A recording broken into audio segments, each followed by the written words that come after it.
എല്ലാവർക്കും നമസ്കാരം. മായ സ്റ്റാർട്ടിലേക്ക് സ്വാഗതം. തൃക്കേട്ട നക്ഷത്രക്കാർക്ക് ഈ വരുന്ന ചിങ്ങം 2024 മുതൽ അടുത്ത 2025 ഒരു വർഷക്കാലത്തെ സമയം എങ്ങനെയാണ് നമുക്ക് നോക്കാം. അതിലേക്ക് കിടക്കുന്നതിന് മുമ്പ് പ്രൈവറ്റ് കൺസൾട്ടേഷൻ താല്പര്യമുള്ളവരാണെങ്കിൽ അതിന്റെ ഡീറ്റെയിൽസ് ആ ഡിസ്ക്രിപ്ഷനിലുണ്ട്, നോക്കാവുന്നതാണ്. ഇനി നമുക്ക് റീഡിംഗ്സിലേക്ക് കിടക്കാം. തൃക്കേട്ട നക്ഷത്രക്കാർക്ക് ഈ വരുന്ന ചിങ്ങം 2024 മുതൽ അടുത്ത 2025 വരെയുള്ള ഒരു വർഷക്കാലത്തെ സമയം എങ്ങനെയാണ് നമുക്ക് നോക്കാം.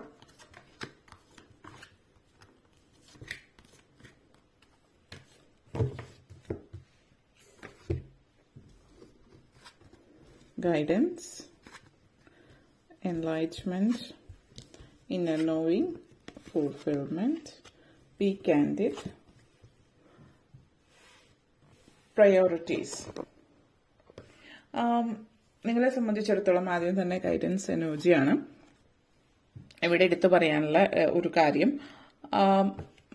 ജീവിതത്തിൽ നിങ്ങൾ ആഗ്രഹിക്കുന്ന പല കാര്യങ്ങളും, അതായത് നമ്മൾ പറയുമല്ലോ, എന്ത് ആഗ്രഹിച്ചാലും അത് സാധ്യമാകുന്ന ഒരു സമയമാണ്. നമ്മുടെ പഴയ കഥയിലെ രാജാവിന്റെ തൊടുന്നെല്ലാം പൊന്നാക്കുന്ന കഥയിലെ പോലത്തെ ഒരു സമയമാണ് നിങ്ങൾക്ക് ഈ ഒരു വർഷക്കാലം. അപ്പോ അത് കേൾക്കുമ്പോൾ തന്നെ നിങ്ങൾ എന്താണ് ശ്രദ്ധിക്കേണ്ടുന്ന കുറച്ച് കാര്യങ്ങൾ കൂടിയിട്ടുണ്ട്. അതുകൂടി ഒന്ന് ശ്രദ്ധിച്ചാൽ നന്നായിരിക്കും. ഇപ്പോൾ നമ്മൾ തൊടുന്നതെല്ലാം പൊന്നാക്കുന്നു എന്ന് പറയുമ്പോൾ തന്നെ ആ കഥയിൽ തന്നെ നമ്മൾ കേട്ടിട്ടുണ്ട്, മകളെ തൊടുമ്പോൾ മകള് പൊന്നായി മാറുന്നു. അപ്പോൾ അതിനർത്ഥം അത് നല്ലതും ചീത്തയും അതിന്റെ സൈഡിലുണ്ട് എന്നുള്ളതാണ്. അതായത് നിങ്ങൾ ചെയ്യുന്ന നല്ല പ്രവൃത്തിക്കെല്ലാം അതിൻ്റെതായിട്ടുള്ള നല്ല ഫലങ്ങൾ ലഭിക്കും. നിങ്ങൾ ആഗ്രഹിക്കുന്ന പോലെ നടക്കുന്നു എന്നുള്ളത്. അപ്പോൾ നെഗറ്റീവായിട്ടുള്ള ചിന്തകളും വിചാരങ്ങളും വലുതായിട്ട് ആഗ്രഹിക്കാതിരിക്കുക എന്നുള്ളത്, അതായത് മറ്റുള്ളവരെ കുറിച്ച് ദുഷിച്ചത് ആഗ്രഹിക്കുന്നത് പരമാവധി ഒഴിവാക്കുക. നമ്മൾ നെഗറ്റീവ് എനർജീസ് കൊണ്ടുവരാതിരിക്കുക എന്നുള്ളതാണ്. പലപ്പോഴും നിങ്ങൾ ചിന്തിക്കുന്നതോ പറയുന്നതോ നടക്കുന്നുണ്ട്. അപ്പോൾ നമ്മൾ പറയുമല്ലോ കരുനാക്ക് എന്നൊക്കെ ഉള്ളത്. അപ്പോൾ നമ്മൾ ഒരാളുടെ അടുത്ത് എന്തെങ്കിലുമൊക്കെ പറയുന്നുണ്ടെങ്കിൽ പലപ്പോഴും അത് അതേപടി സംഭവിക്കാം. നിങ്ങൾ പറഞ്ഞുകൊണ്ടാണ് എന്നുള്ളതല്ല, എന്നിരുന്നാലും അത് സംഭവിക്കുമ്പോൾ മറ്റുള്ളവരും നിങ്ങൾ പറഞ്ഞത് കൊണ്ടാണ് എന്നുള്ള രീതിയിൽ നിങ്ങളിൽ നിന്ന് അകലം പാലിക്കാൻ സാധ്യതയുണ്ട്. അപ്പോൾ എന്ത് കാര്യങ്ങൾ പറയുകയാണെങ്കിലും നിങ്ങൾക്ക് പരമാവധി അത് ഒന്നല്ലെങ്കിൽ ന്യൂട്രലായിട്ട് അറിയില്ല എന്നുള്ള രീതിയിൽ പറഞ്ഞു ഒഴിവാക്കാം. അതല്ല എങ്കിൽ നല്ല രീതിയിൽ പറയാൻ ശ്രമിക്കുക. അപ്പോൾ ഇനി നിങ്ങൾക്കത് സംശയമുള്ള കാര്യങ്ങളാണെങ്കിൽ അതിനെക്കുറിച്ചിട്ട് അറിയില്ല എന്നുള്ള രീതിയിൽ പറഞ്ഞു ഒഴിവാക്കാം. കമ്മ്യൂണിക്കേഷൻ, അതായത് സംഭാഷണം നിങ്ങൾക്ക് വളരെയധികം പോസിറ്റീവ് നെഗറ്റീവ് തരുന്ന സമയമാണ് ഈ ഒരു സമയം എന്ന് പറയുന്നത്. ഈ ഒരു സമയം നിങ്ങൾ ഒത്തിരി സംവദിക്കുന്ന സമയമാണ്. ഒത്തിരി മെസ്സേജുകൾ, ടെക്സ്റ്റുകൾ, ജോലി സംബന്ധമായിട്ടാണെങ്കിലും അല്ലാതെ ആണെങ്കിലും ഒത്തിരി മെസ്സേജും ടെക്സ്റ്റും കാര്യങ്ങളൊക്കെ അയക്കേണ്ടി വരും. ഒത്തിരി കമ്മ്യൂണിക്കേറ്റ്, അത് സംസാരത്തിലൂടെ ആയാലും എഴുത്തായാലും സംസാരത്തിലൂടെ ആയാലും ഒത്തിരി കമ്മ്യൂണിക്കേറ്റ് ചെയ്യുന്ന സമയമാണ് ഈ ഒരു സമയം എന്ന് പറയുന്നത്.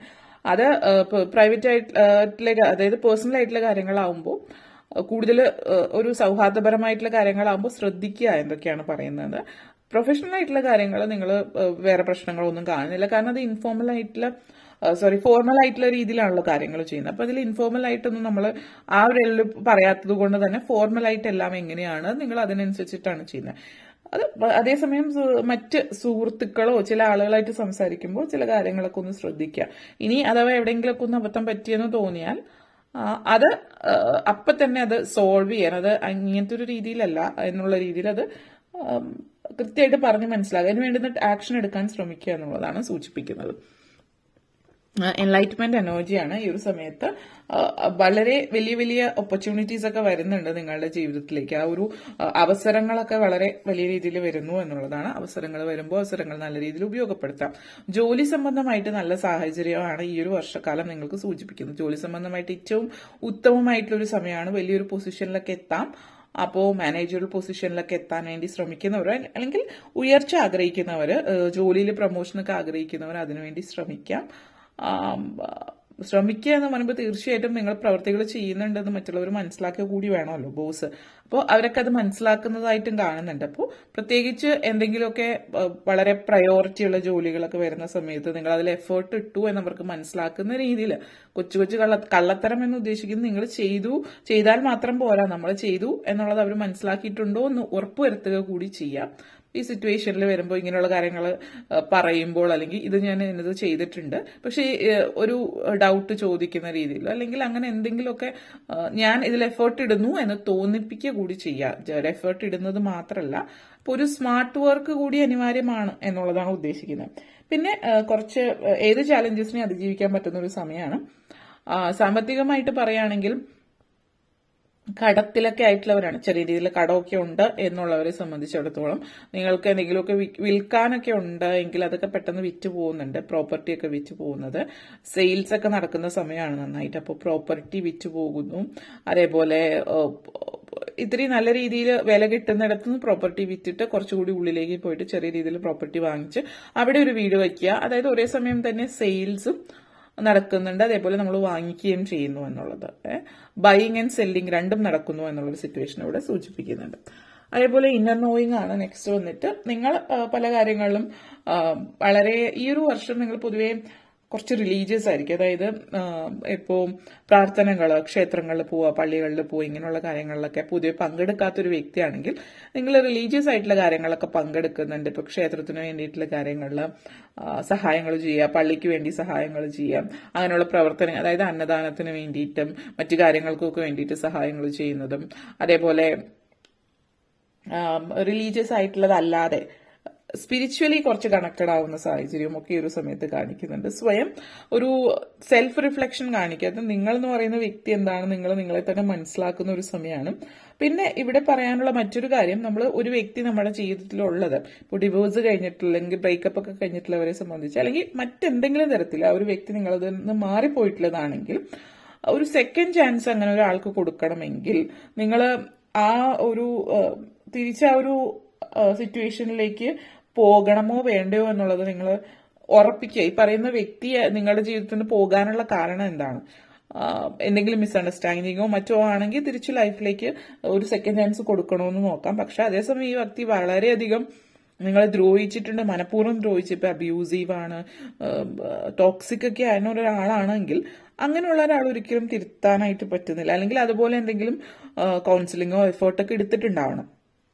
അങ്ങനെയൊക്കെ എടുത്തിട്ടുണ്ടെങ്കിൽ അതിനുള്ള കാര്യങ്ങളൊക്കെ അന്വേഷിച്ച് കണ്ട് വേണമെങ്കിൽ സെക്കൻഡ് ചാൻസ് കൊടുക്കുക. അല്ലാതെ നിങ്ങളുടെ ജീവിതത്തിൽ നിന്ന് പോയിട്ടുള്ള ഒരാൾ തിരിച്ചു വരികയാണ് എങ്കിൽ നിങ്ങളുടെ കാമുകനോ കാമുകിയോ പൂർവ്വ ഭർത്താവോ ഭാര്യയോ അല്ലെങ്കിൽ മറ്റേതെങ്കിലും ഒരു ഫ്രണ്ടോ റിലേറ്റീവോ ആരായാലും സെക്കൻഡ് ചാൻസ് കൊടുക്കണോ വേണ്ടയോ എന്നുള്ളത് നിങ്ങളുടെ പൂർണ്ണമായിട്ടുള്ള നിങ്ങളുടെ അവിടെ ഉപയോഗിക്കേണ്ട നിങ്ങളുടെ ബുദ്ധിയാണ്, മനസ്സല്ല. കാരണം മാനസികമായിട്ട് ചിന്തിച്ച ഒത്തിരി സങ്കടമൊക്കെ തോന്നി ഒരാളെ തിരിച്ചെടുക്കാതിരിക്കുക. പക്ഷെ മറിച്ച് ബുദ്ധിപരമായിട്ട് ചിന്തിച്ചിട്ട്, കാരണം അത് നിങ്ങളുടെ ജീവിതത്തെ ബാധിക്കുന്ന കാര്യമാണ്.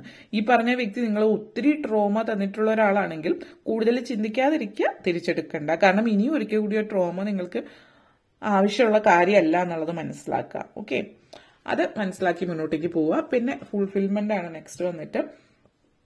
ലൈഫിൽ ആഗ്രഹിച്ച കാര്യങ്ങൾ നേടിയതിന്റെ ഒരു സംതൃപ്തി എന്നുള്ളത് ഇവിടെ കാണിക്കാം. സന്തോഷവും ആഘോഷമൊക്കെയാണ് ഇവിടെ സൂചിപ്പിക്കുന്നത്. നിങ്ങളുടെ ജീവിതത്തിൽ നിങ്ങൾ ആഗ്രഹിച്ച കാര്യങ്ങൾ, അവസരങ്ങളും മറ്റുമൊക്കെ നിങ്ങൾ നേടിയെടുത്തിരിക്കുന്നു എന്നുള്ളതാണ്. ഫുൾ ഓഫ് എനർജിയാണ് നിങ്ങൾ. വളരെയധികം എക്സൈറ്റഡ് ആണ്, വളരെ ആക്റ്റീവാണ്. മോട്ടിവേഷൻ, ഇൻസ്പിറേഷൻ, ഈ പല പുതിയ പുതിയ കാര്യങ്ങളും നിങ്ങൾ ലൈഫിൽ ചെയ്യുന്നു എന്ന് പറഞ്ഞു. അപ്പോൾ നിങ്ങൾ ഒത്തിരി മോട്ടിവേഷനും ഇൻസ്പിറേഷനും ഒക്കെ നിങ്ങളുടെ ലൈഫിൽ ഉണ്ടാകുന്നതോടൊപ്പം തന്നെ ഒരു റൊമാൻറ്റിക് അഡ്വഞ്ചർ കൂടി ഇവിടെ സൂചിപ്പിക്കുന്നുണ്ട്. അപ്പോൾ പഴയ ലൈഫിൽ നിന്ന് നിങ്ങൾ പുറത്ത് ഇതുവരെ വന്നിട്ടില്ല, അല്ലെങ്കിൽ പഴയ ജീവിതത്തിലുണ്ടാകും നിങ്ങളുടെ വിവാഹ ജീവിതമായിരിക്കാം, അല്ലെങ്കിൽ റൊമാൻറ്റിക് റിലേഷൻഷിപ്പ് ആയിരിക്കാം, ഏതൊരു ബന്ധത്തിലും പഴയതിൽ നിന്ന് നിങ്ങൾ ഇതുവരെ കരകയറിയിട്ടില്ലെങ്കിൽ പുതിയൊരു ജീവിതം നിങ്ങൾക്ക് വേണ്ടിയിട്ട്, പുതിയൊരു ജീവിതം നിങ്ങളെ തേടി വരുന്നു എന്നുള്ളതാണ്. ഒരു പ്രണയം, ഒരു വിവാഹം ഒക്കെ വരുന്നുണ്ട്. അപ്പോൾ ഈ ഒരു സമയത്ത് പഴയ ഒരാൾ നിങ്ങളുടെ ലൈഫിലേക്ക് വരാൻ ചിന്തിക്കുന്നുണ്ടെങ്കിൽ ദയവായിട്ട് അത് ഒഴിവാക്കുക പൂർണ്ണമായിട്ടും. കാരണം നിങ്ങൾ മുമ്പോട്ടേക്ക് വെച്ച കാല് പിന്നെ പുറകോട്ടേക്ക് വെക്കാതിരിക്കുക എന്നുള്ളതാണ്. ഒരു സിറ്റുവേഷൻ അനുസരിച്ചിട്ട് നിങ്ങൾ ചിന്തിച്ച് തീരുമാനത്തിലേക്ക് പോവുക എന്നുള്ളത് മാത്രമാണ് ഇവിടെ പറയാനുള്ളത്.